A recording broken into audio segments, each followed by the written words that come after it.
एक नई वीडियो के साथ आज मैं फिर हाजिर हूं, आपका होस्ट दोस्त विक्रांत जोशी। आपका स्वागत करता हूं मेरे रिव्यू मास्टर में, जिसमें हम लेकर आते हैं वर्ल्ड अफेयर्स और डिफेंस की दिन भर की टॉप खबरें। तो चलिए जान लेते हैं। अपनी सबसे पहली खबर की बात करेंगे तो वो यूक्रेन और रशिया के रिश्तों से लेकर आ रही है।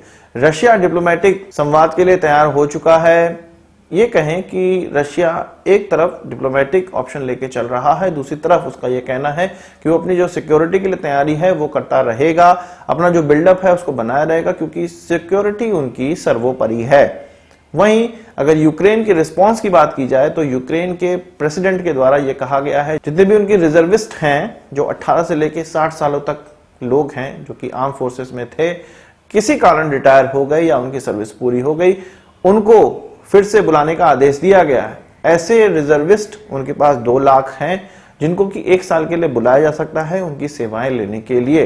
तो उनको बुलाया जाना स्टार्ट कर दिया, उस ऑर्डर पे साइन कर दिया गया है। यानी कि यूक्रेन अपनी तरफ से पूरी तैयारी रख रहा है कि रशिया अगर कोई इन्वेजन करता है तो उनको लड़ना पड़ेगा।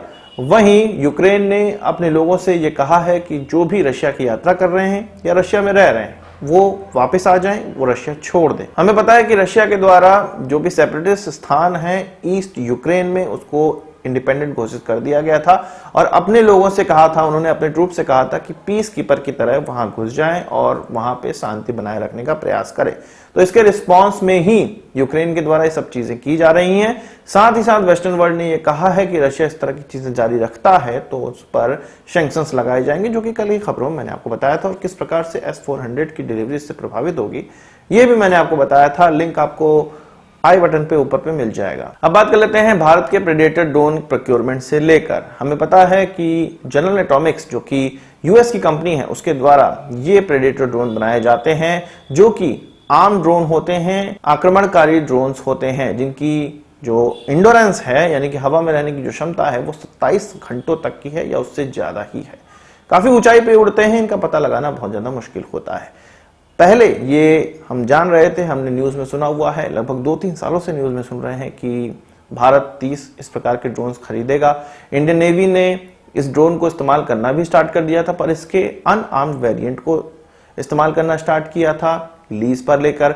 ये सारी खबरें हम लोग सुन चुके हैं। अब ये अपडेट आ रही है कि भारत ने इस प्रोक्योरमेंट को स्क्रैप कर दिया है, यानी कि ये प्रोक्योरमेंट अभी हाल फिलहाल में बिल्कुल नहीं होने वाला है। ये चीज अमेरिका को कन्वे भी कर दी गई है। भारत का जो यहां पर कंसर्न था वो ये था कि $100 मिलियन में एक हमें ड्रोन्स प्राप्त हो रहे हैं।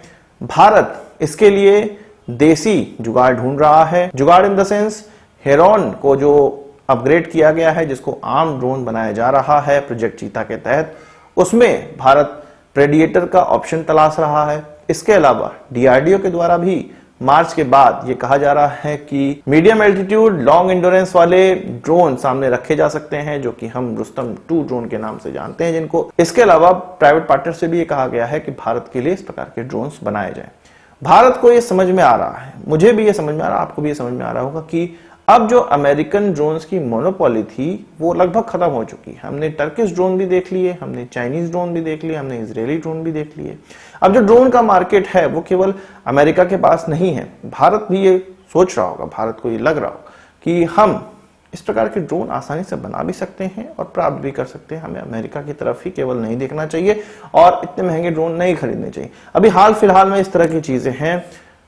अगर कंडीशन खराब होती है तो हो सकता है हम ये ड्रोन ले भी लें, पर अभी भारत की यही सोच है। बात कर लेते हैं टर्की के 5th जनरेशन एयरक्राफ्ट की, जिसको कि टर्किश एरोस्पेस के सीईओ के द्वारा मुस्लिम एयरक्राफ्ट भी कहा गया था या मुस्लिम वर्ल्ड का पहला एयरक्राफ्ट कहा गया था, जिसको TFX का नाम दिया गया था। इस 5th जनरेशन एयरक्राफ्ट से अब पाकिस्तान भी जुड़ चुका है।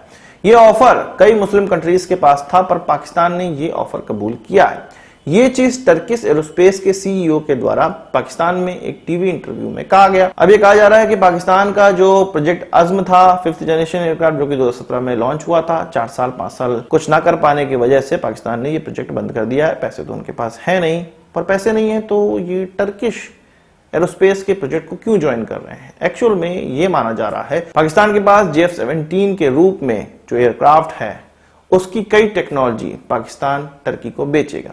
हालांकि वो चाइनीज टेक्नोलॉजी ही है, पर उन एयरक्राफ्टों और उन टेक्नोलॉजीज का इस्तेमाल करके टर्की अपने एयरक्राफ्ट में इंप्रूवमेंट करेगा, टर्की के पास जो प्लान है वो ये है कि 2024-25 में वो इस एयरक्राफ्ट को उड़ा दे, इसके प्रोटोटाइप को उड़ा दे, पर ऐसा लग नहीं रहा। AMCA हम लोग बहुत पहले से डेवलप कर रहे हैं और हमने डिजाइन फेज को पार भी कर लिया है और इसका पूरा खाका हमारे पास है। फिर भी हम लोग 2027 या 28 का ही प्लान बना रहे हैं, 2030 तक का ही प्लान बना रहे हैं इसको उड़ता हुआ देखने के लिए। पर टर्की का जो प्लान है वो बहुत ही ज्यादा महत्वाकांक्षी है, ये कभी पूरा नहीं होने वाला है, पर ये केवल एक हवा बनाने का प्रयास है कि हम इस प्रकार की चीजें डेवलप कर रहे हैं, विश्व को बता दें।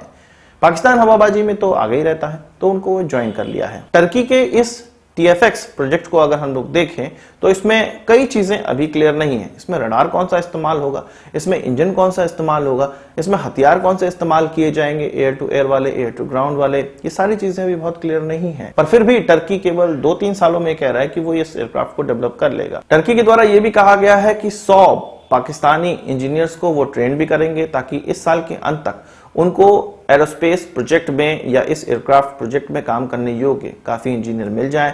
पाकिस्तान को इससे पहले छोटे काम दिए गए थे, पर टर्किश एरोस्पेस के CEO का यह कहना है कि पाकिस्तान को और बड़ी जिम्मेदारियां दी जाएंगी। ये जो 100 इंजीनियर्स तैयार किए जाएंगे उनको ये सारी जिम्मेदारियां दी जाएंगी और प्रोजेक्ट को बहुत तेजी से आगे बढ़ाया जाएगा। हाँ, उनको क्या बड़े प्रोजेक्ट दिए जाएंगे, इन 100 लोगों को, सो कॉल्ड 100 लोग, 100 एरोस्पेस इंजीनियर्स को ये कहा जाएगा कि भाई टेक्नोलॉजी चुरा चुरा के ले आओ, चीन ने जो तुम्हें एयरक्राफ्ट दिए हैं उसकी टेक्नोलॉजी फटाफट चुरा के हमें दे दो। और चीन जो सबके यहाँ चोरी करता था, पाकिस्तान का साथ उसने दिया, अब पाकिस्तान उनके घर की चोरी टर्की तक करवा रहा है। बात यह भी है कि चीन को यह पता है कि पाकिस्तान उसको कभी भी बेच सकता था, इसलिए उसने ऐसे एयरक्राफ्ट पाकिस्तान को ठिकाने लगाए हैं इसका कोई बहुत ज्यादा टेक्नोलॉजिकल महत्व नहीं है। अब बात कर लेते हैं बांग्लादेश और पाकिस्तान के रिश्तों की। 1988 के ये रिश्ते थे जब बांग्लादेश ने पाकिस्तान को 2 कार्गो शिप का ऑर्डर दिया हुआ था। कुछ $50 मिलियन में ये ऑर्डर दिया गया था और इसके लिए लगभग $17 मिलियन का बांग्लादेश ने पाकिस्तान को पेमेंट भी कर दिया था। अब ये खबर आ रही है कि 34 साल बाद पाकिस्तान ने ये कार्गो जो शिप है वो अभी तक डिलीवर नहीं की बांग्लादेश को, इसलिए ये कॉन्ट्रैक्ट अब कैंसिल कर दिया गया है।